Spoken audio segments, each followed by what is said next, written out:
The release of the latest unemployment data has garnered considerable attention, even with the Prime Minister taking notice. In this third umpire, we'll delve a bit deeper into the current unemployment situation in India and look at various metrics to check the labor situation in the country. Now, turning our attention to India's foreign exchange reserves, which have been on a bit of a decline lately, stretching into a fifth consecutive week. As of October 6, these reserves have declined to $585 billion, marking the lowest they've been in over 5 months. Let's also understand the importance of this foreign exchange reserves and assess whether India has enough amid this declining trend.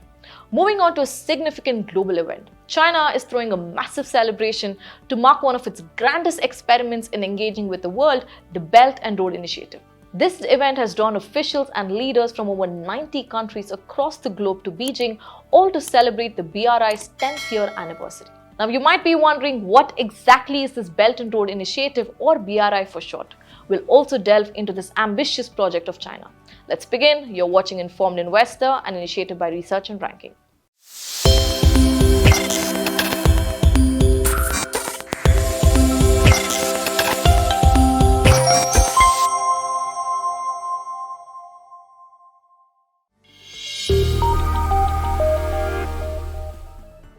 Foreign exchange reserves are important for India because they play a big role in protecting and strengthening the economy. These reserves are like a savings account for a country, but instead of regular money, it's the country's wealth in foreign currencies. So these reserves, often referred to as Forex reserves, include not only cash but also other valuable assets such as gold and are typically held by the country's central bank.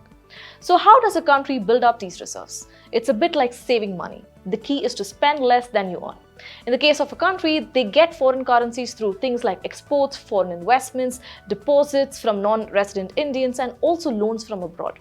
Now, coming to the importance of Forex reserves.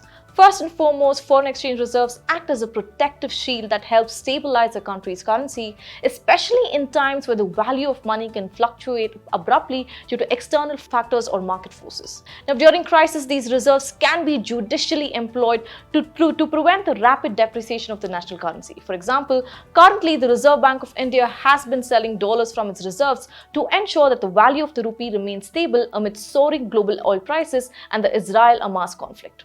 Secondly, foreign exchange reserves are of paramount importance for international trade. This is particularly critical aspect for countries like India, which relies heavily on imports.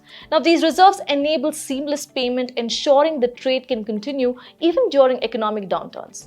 Now, these reserves also play a very important role in managing a country's external debt. For instance, India has loans denominated in foreign currencies, and these reserves can be employed to make timely payments, ensuring that the country does not default and can continue borrowing from international markets.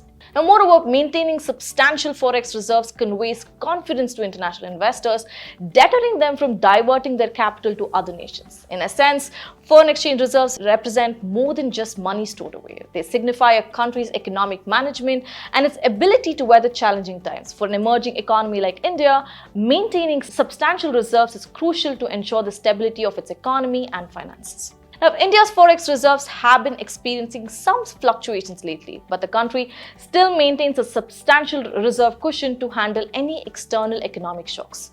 Over the years, India's foreign exchange reserves have witnessed remarkable growth since gaining independence, and they currently stand at an impressive $585 billion.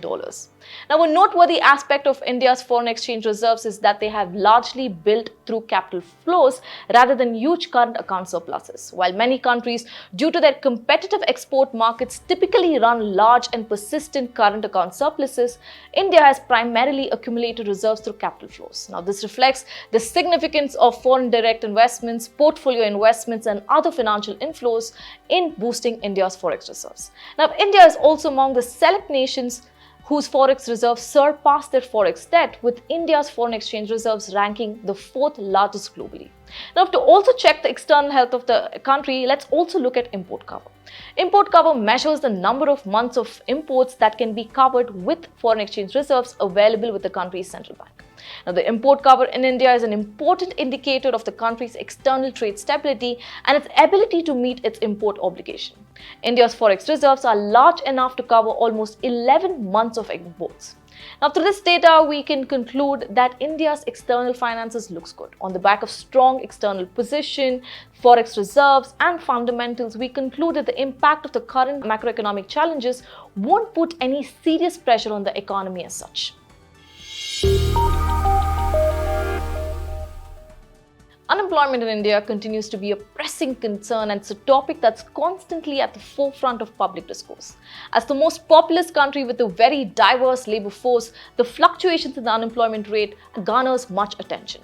Just last week, the Ministry of Statistics and Program Implementation unveiled the results for the periodic labor force survey for the period spanning July 2022 to June 2023. Now, this marked the sixth PLFS report since the survey was started 6 years ago.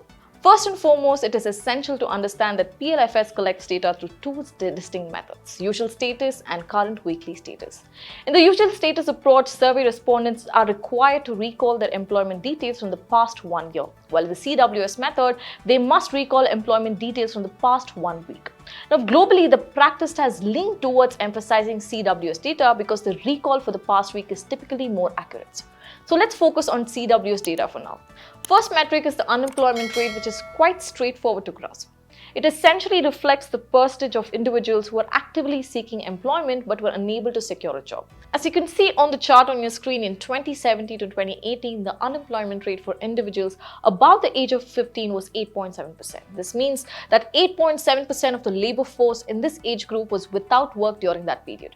The unemployment rate remained constant at 8.7% in the next year. However, in 2019 to 2020, it inched up slightly to 8.8%. This was, of course, because of the COVID-19 pandemic and the lockdown measures, which had a profound impact on the Indian economy, leading to an increase in unemployment as businesses closed. The most recent data for 2023 reveals a notable decrease in the unemployment rate, which has dropped to 5.1%. This slightly suggests an improvement in the employment situation in the country. Now let's shift our focus to the labor force participation rate, which is a critical measure for assessing the working age population within an economy. Now this rate indicates the total number of people who are currently employed or actively seeking employment. Nationally, the labor force participation rate has surged from 48.4% in 2017 to 2018 to 54.6% in 2022 to 2023. Now, while participation rates have risen in both rural and urban areas, the increase has been much more significant in rural areas. Notably, a substantial portion of this increase can be attributed to females, whose participation rate in rural areas has risen from 21.7% to 34.6%. Now, the increase in female labor force participation is, of course, an encouraging development, especially given historical low levels of female participation in India. However, it is essential to consider the reasons behind this rise. Some experts suggest that this uptick in participation is more indicative of economic distress in rural areas, where women are increasingly compelled to seek employment to supplement their family incomes. While this trend reflects greater workforce involvement, it also highlights the economic challenges faced by families in these areas. Now let's delve into the types of work people are engaging in based on the data. One noteworthy trend is the increasing self-employment, which is on the rise. On the flip side, jobs falling into the other two categories have declined in proportion. Now, this table shows the earnings across various job categories. The data clearly indicates an overall upward trend in monthly earnings across all three categories over the past 6 years. While it's true that incomes have in general seen an increase following a decline during the COVID-19 pandemic, a crucial insight emerges when we consider how little these monthly incomes have changed over the 6-year period, particularly in the face of very significant rise in inflation. Now, at first glance, it is easy to see some positive trends in India's labor market. The labor force participation rate keeps rising and the unemployment rate continues to drop. Now, these are typically seen as good signs suggesting a stronger labor market and economic growth. But when you dive a bit deeper, you'll find a more complex story. The survey also tells us that the types of job people are doing are changing. While the overall employment numbers look good, the nature of employment is shifting. Regular wage and salaried employment is on the decline, while self-employment is on the rise. While self-employment can indicate entrepreneurial spirit, it could also signal a lack of stable job opportunities. While there have been an overall increase in monthly earnings, this growth has been modest, especially when viewed in the context of rising inflation. Now, what's more, the PLFS data also aligns with Reserve Bank of India's annual report, which pointed to an increase in household debt and a decrease in financial savings. Now, these economic indicators suggest a broader context of financial pressure on many households. China's Belt and Road Initiative is an enormous plan to create a global network of ports, roads, railways, and various other infrastructure, all designed to connect China with the world. Now, known as One Belt, One Road, it all began as a program for Chinese companies to construct transportation, energy, and other vital infrastructures abroad, primarily funded by Chinese Development Bank loans. Now, the BRI consists of an economic belt, which is essentially a transcontinental passage linking China with regions such as Southeast Asia, South Asia, Central Asia, Russia, and Europe, all via land routes. But it doesn't stop there. The initiative also includes a maritime sea route connecting China's coastal regions with Southeast and South Asia, the South Pacific, the Middle East, Eastern Africa, and extending all the way to Europe.